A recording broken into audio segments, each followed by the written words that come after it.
American Women.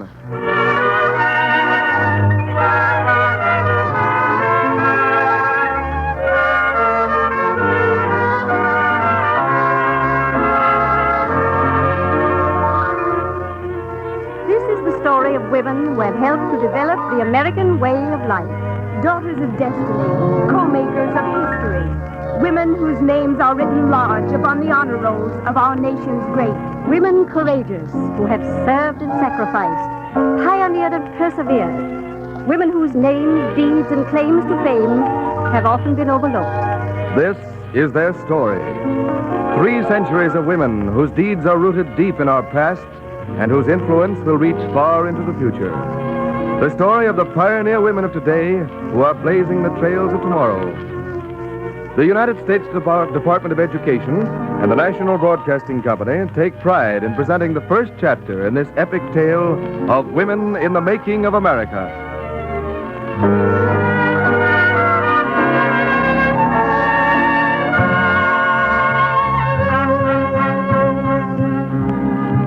The story we bring you today tells the part women have played in building our great heritage of freedom.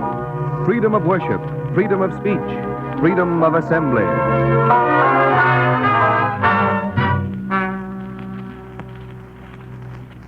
Early America itself faced the issue of freedom.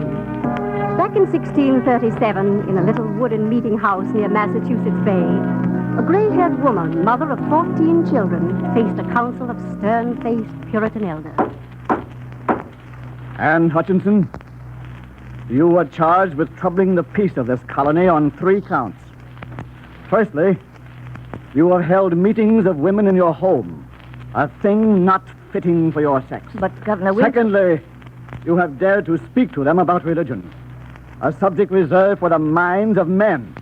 And thirdly, you have expressed opinions contrary to the teachings of our minister, a sin of heresy. I have said only what I think is true. What you think? A woman is not supposed to think, let alone try to teach other women. Then, if it's wrong for me to teach women, why do you call me here to teach the court? Master Hutchinson, have you no power over the unruly tongue of your wife? In all she thinks, in all she says, and in all that she is. She's a dangerous radical. That's what she is. Breeder of heresy. She's a dear saint and a servant of God. Anne Hutchinson, for the last time, I give you a chance to recant. If you refuse, you will be cast out of this colony as Roger Williams was cast out. I shall never recant. I believe that we should all be free to worship as we choose. Evil woman. It is the opinion of this court that for her troublesomeness of spirit and the dangers of her cause, Mistress Anne Hutchinson be banished from the Massachusetts Bay Colony as a woman not fit for our society. If there be any elder present who thinks our sister should not be cast out, let him speak. Then, Reverend Wilson... In the name of the Lord and the church, I do cast you out. I deliver you up to Satan as a heathen and a publican, so to be held by all the brothers and sisters of this congregation. Therefore I command you, in his name, to withdraw yourself as a leper out of this church.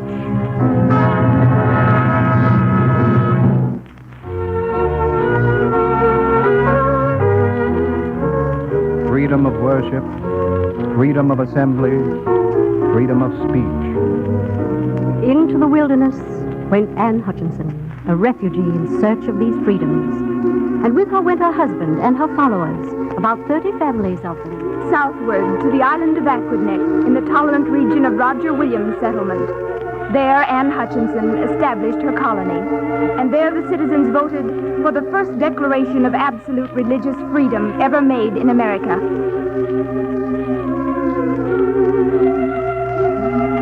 It is ordered that none shall be counted a delinquent for doctrine.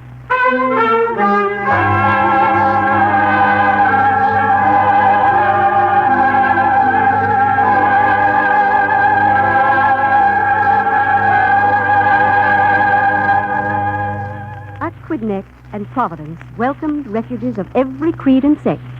Hearn the mystic, Doughty the Presbyterian, and a quiet Quaker woman named Mary Dyer.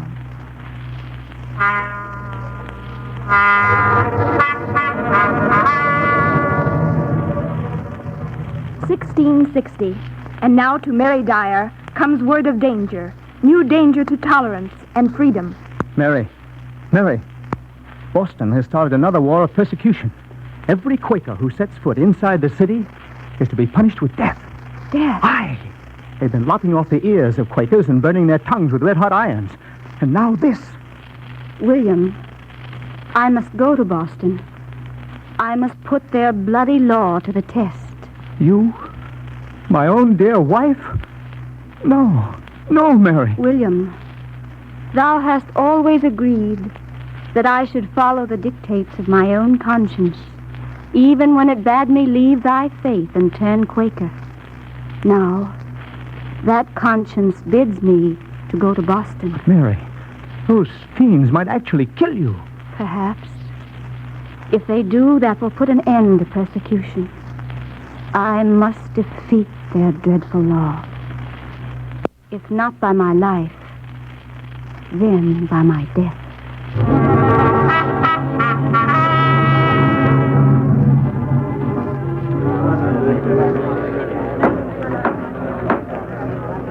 Mary Dyer, why did you come into our city of Boston when you knew there was a law banishing Quakers?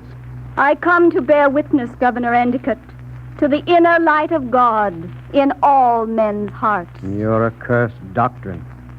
Why must you bring it here? Why not go into the wilderness to establish your faith? We did that for ours because we loved it better than friends and home and England. All we ask now is that we may keep it pure. We don't desire your death. Your Honor, I object. Reverend Wilson.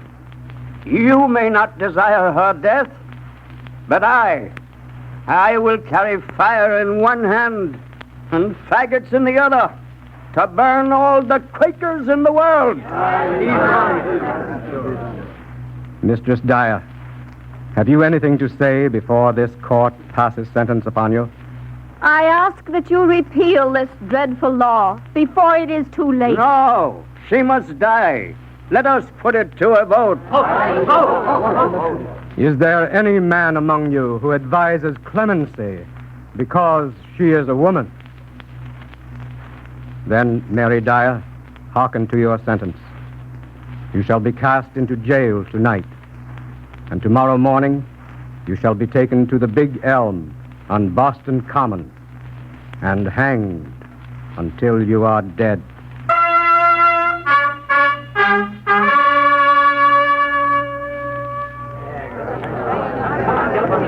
Tie the rope fast to the limb.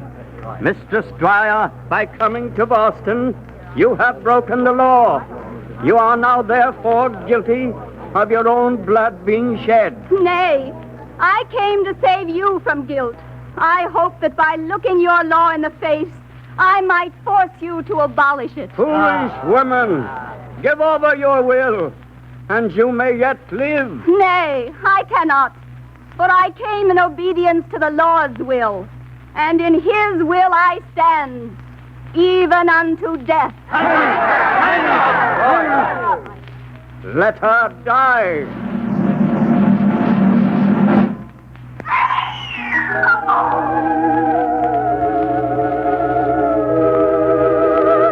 Look how she hangs there, like a flag. Aye, like a banner of victory.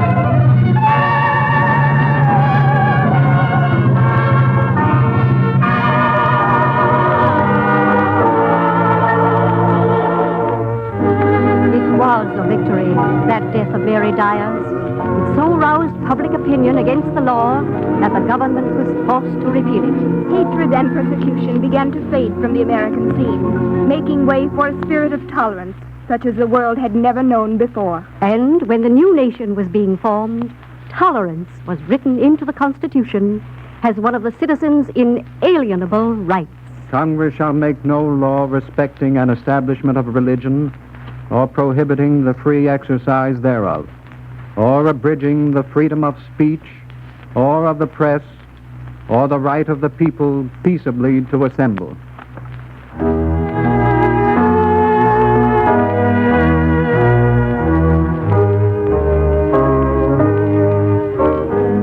But it was one thing to write these freedoms into the laws of our country, another thing to make them live. Other men and women were to carry on the work begun by Roger Williams, Anne Hutchinson, and Mary Dyer. Women with men, using the press, speech, and assembly to gain greater freedom for America. 1833. In Philadelphia, far-seeing men have formed the first anti-slavery society. A few weeks later, a Quaker woman named Lucretia Mott calls a band of women together for the same cause. But now, when it comes to conducting the meeting of the Female Society, I regret to say that since we are women and have never had any experience in parliamentary procedure, we find it necessary to call a man to preside.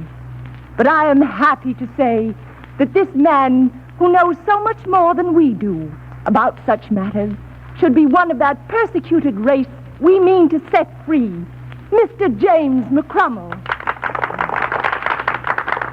I thank you, ladies, for this honor. Only one like myself who was born a slave can know what a great honor it is. What a great thing you're doing for my people. May the good Lord bless you for it.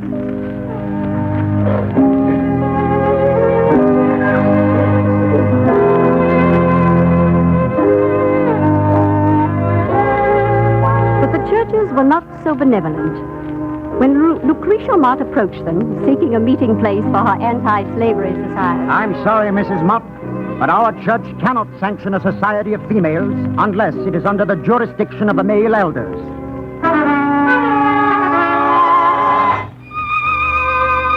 Our church does not approve of this new attitude of the women, this bold freedom, holding meetings and speaking against slavery.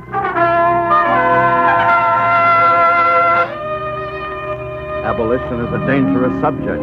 You have none of the substantial citizens behind you. No important names on your list of members. Right principles are stronger than great names. If our principles are right, why should we be cowards? Why should we wait for those who have never had the courage to maintain the inalienable rights of the slave?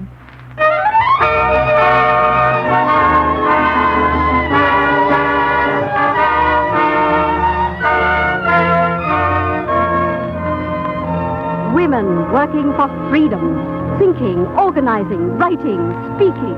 1835. Again from Boston comes word of danger.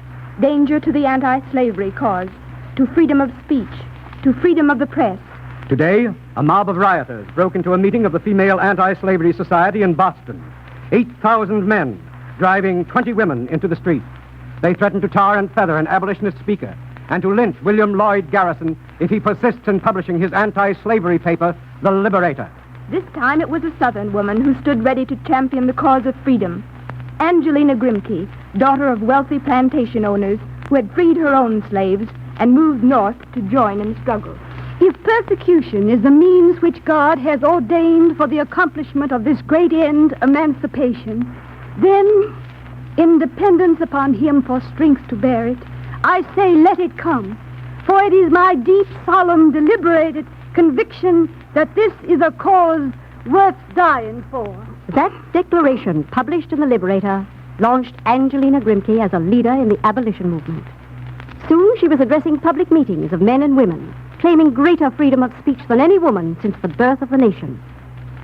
And her persecution came too.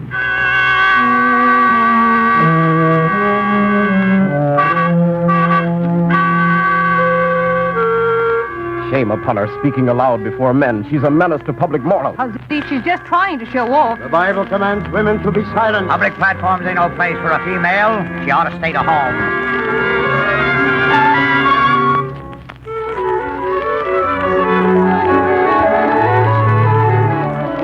Press, pulpit, public opinion, all were against her. Still, Angelina Grimke kept on speaking while her audience grew. Men came to scoff and stayed to listen. women stirred with new feeling for freedom and a new pride in their sex. I can't believe that God ever meant woman to be subject to man. This is just another form of slavery. We should be free to speak. I object. This is an abolition meeting. The woman question is irrelevant.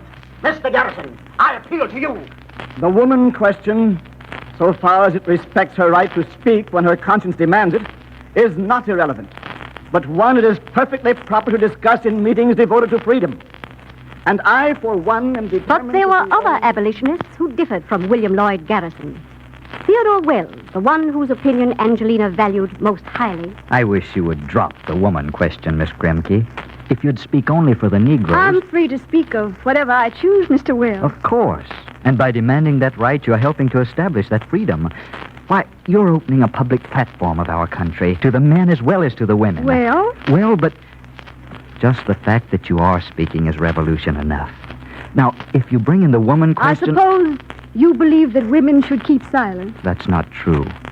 It was hearing you speak your very first lecture that made me fall in love with you. Fall in love? Surely you know how I feel. I don't suppose this is quite the time to say it when you're so angry. But, Miss Grimke, I should be most honored if you would become my wife. Well, Mr. Well, for the first time in my life, I don't know what to say.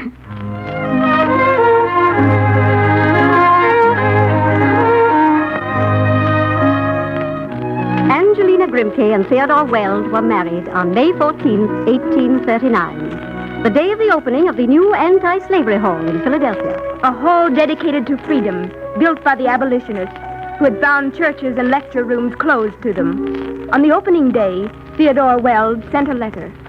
God grant that your hall may be free indeed. The empty name is everywhere. Free government, free men, free speech, free schools, free churches. Hollow counterfeits all. Free. It is the climax of irony, and its million echoes are hisses and jeers. Even from the earth's end. Free. Blot it out. Words are the signs of things. The substance is gone. Let fools and madmen clutch the shadows.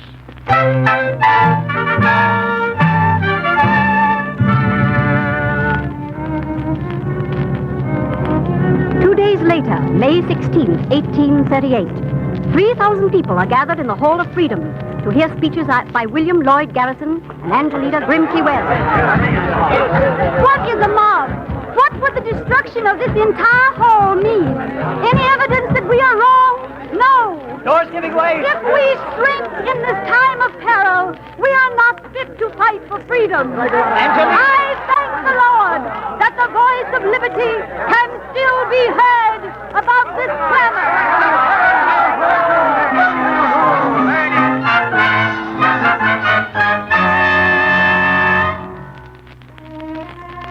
On May 17, 1838, 3 days after its opening, the Hall of Freedom was burned to the ground. And though Angelina Grimke came through the ordeal alive, she was never able again to speak in public. But the voice of liberty could not be stilled. Other women claiming the same freedom of speech took up the cry. In New England, Abby Kelly, sacrificing a teaching position to donate her services to the anti-slavery cause, lecturing to mixed audiences of men and women, stoned, pelted with rotten eggs, attacked by the clergy. Still she spoke.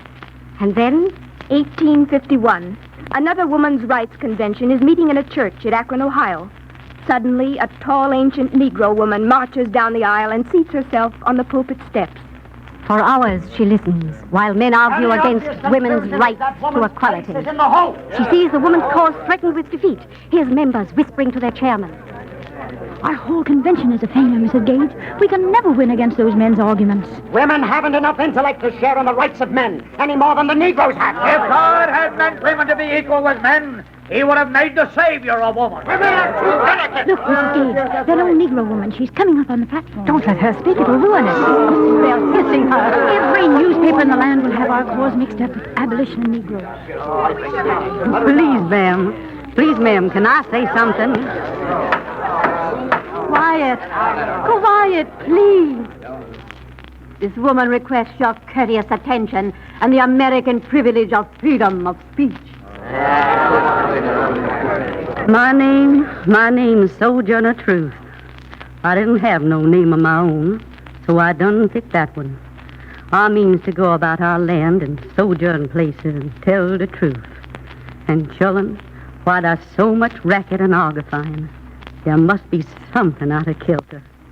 That man over there says, he say women's needs to be helped into carriages and to have the best places ever placed, never where. Nobody ever helps me or gives me the bestest place. And need our woman. Look at me. Look at my arm, the muscles in it. I can work as well as a man and bear the lash as well. I born the 13 children and see them most all so off to slavery. And when I cried out with my mother's grief, nobody but Jesus heard me. And ain't our woman. Then that man yonder in the back, he talks about this thing in the head. What was it he called it? Intellect? Well, what that got to do with women's rights or Negroes' rights? If my cup won't hold but a pint and your'n hold a quart, wouldn't you be mean not to let me have my little half measure full? Then that little minister man, he say women can't have as much rights as the men's, 'cause the Savior ain't a woman. Where did your Savior come from? Where did he come from? From God and a woman. Man didn't have nothing to do with him. And you there, that blames all your troubles on Mother Eve. Isn't the fastest woman God ever made was strong enough to turn the world upside down all by herself, then all these here women together ought to be able to turn it right side up again. And nowadays, asking to do it, the men's better let 'em.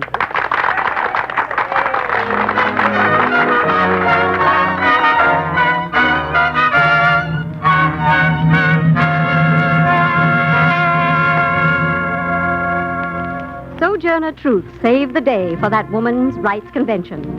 A Negro woman using her freedom of speech to gain greater liberty for all women.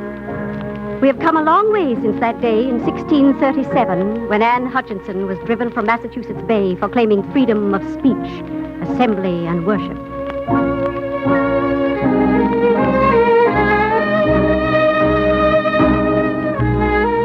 Congress shall make no law respecting an establishment of religion or prohibiting the free exercise thereof, or abridging the freedom of speech or of the press, or the right of the people peaceably to assemble and to petition the government for a redress of grievances.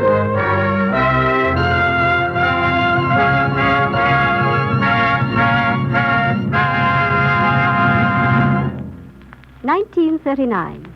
In a little Midwestern town, a country storekeeper leans across the counter to greet a customer. Morning, Mrs. Klein. Mighty nice day we're having. Yeah, sure. Always it is a nice day here in America. And always you talk like a good friend to me. Oh, you are so kind. Shucks, that ain't nothing. All the folks here of ours is friendly like once you get to know them. You and Mr. Klein ought to drop round to the forum tonight. Get acquainted. Forum? What is that? What is that, forum? It's a meeting. Down at the schoolhouse. Teacher fella from government takes charge. We all talk things over. The arms embargo and taxes and things like that. And all people can come? It does not matter what religion we are? What's religion got to do with it? This ain't no revival meeting. It's a forum to discuss important questions. And the women? They can come and talk too? Too? I'd like to see anybody try to stop them. Why, my wife is one of the talkingest people there. She says that the only way we can hang out of these freedoms we've got is by using them. Oh, so. Well, she sure uses that one. You know how it is. Tie a woman's tongue in the middle and it wags at both ends. Oh, you're so happy, you Americans. Always you laugh and make jokes. Well, I reckon we ain't got much to kick 'em out. Even if the government does tax the hide off in us sometime. Oh, no. No, you must not say such things. Why? What's the matter? Maybe someone should hear you talk against the government. Say, I guess you forget you're living in the USA. We can use our freedom of speech so long as we don't abuse it. Why, shucks. I'd say the same thing to the president if I met him on the street. You would? Sure thing. Say, you'd better drop around to that forum. Learn what a free country is. A free country? Oh, I cannot believe it. Oh, this America. Everybody here is so good to us. So kind. Maybe someday we can do something to thank this great, big, free America. I am so happy.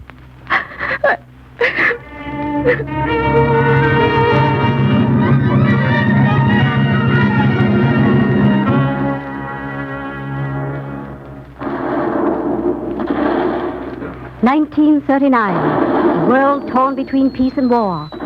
Again to America comes word of danger, danger to life, happiness, and civil liberty. And again men and women rally to defend the cause of freedom. What can we do, they ask, to save the world from war and maintain these freedoms? And from one of today's gallant American women comes the answer. From the First Lady of our land. To quote from My Day by Eleanor Roosevelt, "We must use our American birthright for freedom and liberty to preserve those things at home which make for peace abroad. We must make democracy work. We must demonstrate that men and women can be trusted to use their freedoms for the good of their country. This is as much a war for the control of ideas as for the control of material resources. We must preserve the ideas and ideals upon which our forefathers founded this nation."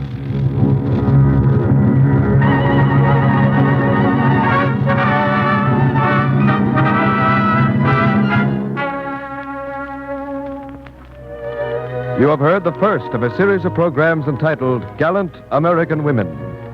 Next week's program will tell of women and peace. And now for an important announcement. With the cooperation of the Columbia University Press, we are prepared to send you booklets containing a complete reproduction of today's broadcast. To receive this important booklet, simply send 10 cents to Gallant American Women, Washington, D.C. May I repeat that address? Gallant American Women, Washington, D.C. Simply enclose 10 cents to cover cost of handling and mailing and a note saying, "Please send me the Gallant American Women publication, These Freedoms."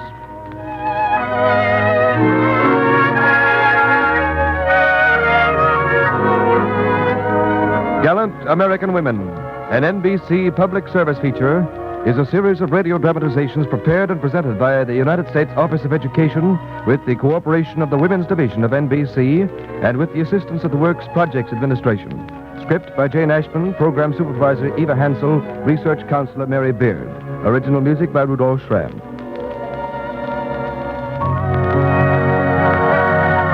This is the National Broadcasting Company.